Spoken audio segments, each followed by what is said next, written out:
So I got the clamps, I get contact dunks, I get 9 shooting badges, I can speed boost. This player is a proper demigod build.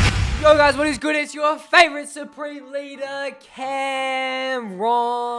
And today I'm coming at you with my build for 2K20. This was probably going to be the first build that I use. It is a point guard defender, alright? So all you guys want the best lockdown point guard build, this is 100% it. I don't care about that sharpshooting defender, alright? It's alright, it's a good build, right? But if we're trying to run the point guard, we're trying to be the primary ball handler, this is the build. Now, this is 100% a demigod build, alright? What I'm going for is the agility and vertical pie chart. The strength isn't that big of a deal, especially as a 6'4 guard. I mean, what's it really going to do? So at first, I made the build like this right here, and I thought this was perfect. I thought this was god tier. But Le Monster, shout out to Le Monster, showed us the wave with how to make this build right here. So pretty much what you want to do is upgrade everything to do with defending, except for your rebounding. Your rebounding, you want to upgrade just a little bit so you're able to get that 19 defensive badges. You just want to upgrade it by 1, just like that. You want to upgrade your driving dunk all the way to max and your driving layup all the way to max. They're very important. You want to upgrade your playmaking all the way as well. Every single stat except for post hooks, which you can move down to 67. And you're going to still keep the same amount of playmaker badges. It's just you get a couple more attribute points to use. Now with those attribute points, you're going to use that to upgrade all your shooting stats to max. Now you see we run into a little problem right here where we can't quite upgrade the mid-range shot to max. What we want to do is just downgrade the driving layup till we got 2 finishing badges. We then want to downgrade the passing accuracy to where we are at 22 playmaking badges. Okay, so this is how I am upgrading my player right now, thanks to Le Monster. This isn't the exact same as Le Monster. I kind of did a few things a little bit different. So as you can see, I didn't upgrade my shot close at all. I put 26 attribute points onto driving layup. I found the driving layup was actually very important, so I had to put that up. I put driving dunk all the way to max. By putting those attribute points, I got an 82 driving layup. I upgraded my driving dunk all the way to an 85, which is max. I didn't put any attribute points on standing dunk or post hook. I upgraded my mid-range shot all the way to a 73, my 3-point shot all the way to a 67, my free throw all the way to an 83, and I tried to max out my post fadeaway, but I ran out of points. So I only got that to a 68. Now for playmaking, I didn't quite max out my passing accuracy, and it is at an 87. Upgraded my ball handling all the way to an 89. My post moves to a 67. That's not all the way, as you can see. My interior defense all the way up to a 56. Perimeter defense to an 85. That's max. Lateral quickness to max to an 84. Steal max to 87. My block, I put down a few attributes. My offensive rebounding, I put up a few attributes. My defensive rebounding, I put up a few attributes. By the way, that's a 64 block, a 47 offensive rebounding, and a 45 defensive rebounding. Now, I think this gives me a very, very all-round build. I get 2 finishing badges, which is better than 1. 9 shooting badges. I could move my driving layup all the way down and get another shooting badge, but I do want that driving layup all the way up, so I'm keeping it there. I get a max 3 and a max mid-range, which is actually pretty decent. A 67 3-point shot and a 73 mid-range is decent. On top of that, I get 9 shooting badges. I get 22 playmaking badges, and I get a good defense with 18 defensive badges. Now, onto the body type. I'm going defined. This doesn't really matter too much. Now, here's where it gets crazy. When I move my height up to 6'4", I still get an 87 ball control, which means I can speed boost. But on top of that, I get an 86 driving dunk now. That's right, I get contact dunk animations on this player. So I got the clamps, I get contact dunks, I get 9 shooting badges, I can speed boost. This player is a proper demigod build. Now, I'm downgrading my weight all the way, obviously, to get that 95 acceleration, 95 vertical, and 92 speed. Now, for my wingspan, what most people do is they downgrade it all the way to minimum to get a few more points on shooting and ball handling.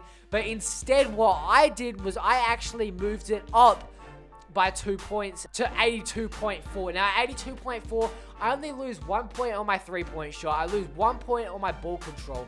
I lose 1 point on my post moves, which doesn't matter at all.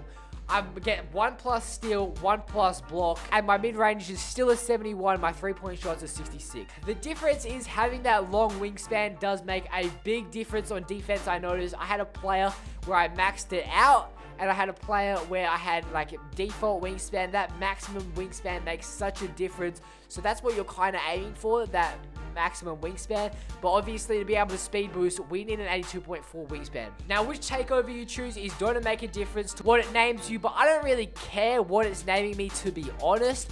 I would prefer the shot creating takeover in game, but just to get a nice name that can look good in the thumbnail and to make you guys happy, I'm going lockdown takeover. As you can see, going a lockdown takeover calls me a two-way playmaker. If I had gone slashing or playmaking, I would have been a two-way slashing playmaker.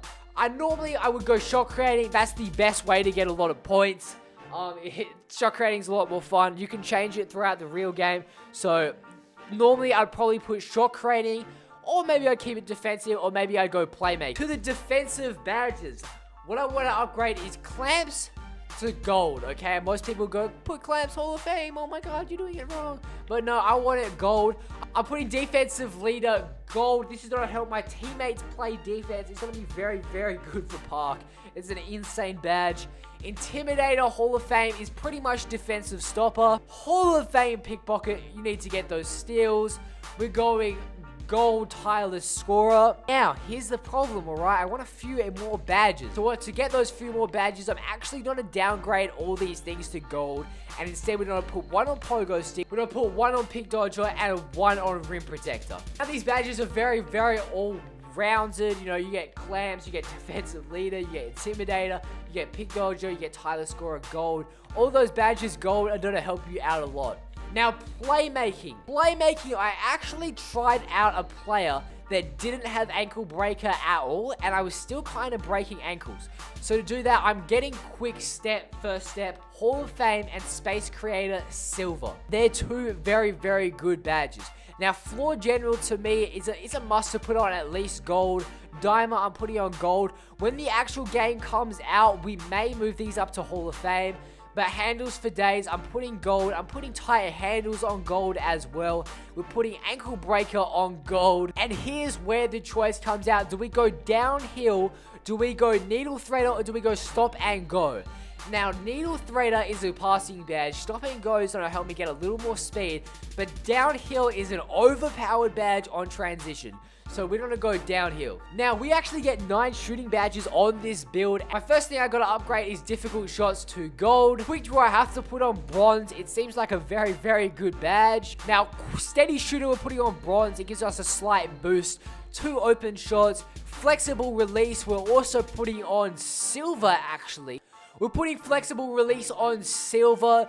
It reduces the penalty suffered for mistimed jump shots. And then we're also putting on bronze range extender just to give us a little bit of help on those shots that are one-off the thing. Now, I could put catch and shoot on my player or corner specialist or Deadeye, but I don't feel like I really need those badges that much, especially if I'm playing to ISO. I don't feel like it is essential to have those badges. I get a decent shot anyway, so I don't think it's that much needed. Finishing badges. Now, for finishing badges, we gotta go contact finisher bronze and acrobat bronze. Now, that's gonna help us finish in the lane a decent amount. If we get a little bit of contact, it doesn't matter. And we actually end up getting contact dunks on this player, so we need at least contact finisher bronze. We might take acrobat off later. We might be able to earn some badge points, we don't know, and move that contact finisher up.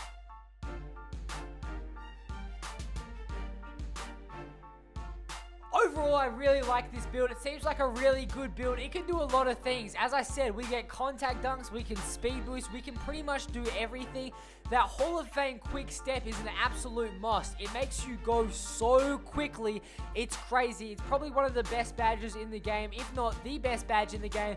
And when we can finally get into the park, it's 100% going to be deadly getting into the lane. And we're definitely going to be able to finish some nice moves out of that Hall of Fame quick step. Now, as I said, I would probably change it to shot creating takeover. The only reason we chose lockdown was just to be called the two-way playmaker instead of a two-way shot-creating playmaker or a two-way slashing playmaker. But either way, I'm really excited for what we're going to do in NBA 2K20, so I hope you guys can leave a like and subscribe and check out some more gameplay. When the full game comes out, we definitely going to have a lot of videos on this build. You can see, just look at that explosiveness and the nice little dunk right there.